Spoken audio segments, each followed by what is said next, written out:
Ovu godinu ispraćamo na jedan od najboljih načina. Na sajmu turizma u Novom Sadu predstavljamo se ne samo mi kao autonomna pokrajina Vojvodina, nego i kao Makedonija, i kao Crna Gora, i kao vinari. Godina koju ispraćamo je bila puna izazova. Za turizam posebno. Turizam je veoma posetljiva delatnost, ali isto tako i delatnost koja daje najviše osmeha, najviše ukusa, takviše mirisa i najviše boja.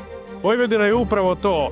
Region sa ukusom, sa bojom, sa mirisom, sa nostalgijom i sa budućnošću. Mi ćemo nastaviti i u buduće i u predlogu novog budžeta imamo značajna sredstva za razvoj turizma i ideja jeste da se vojvođanski turizam postavi na mjesto na kojem pripada. Predstavljali smo ga u Tolunu, predstavljat ćemo ga u Beču, u Berlinu, u Beogradu i mislim da nema niko ko je došao u Vojvodinu ako nije rekao ja ću se vratiti.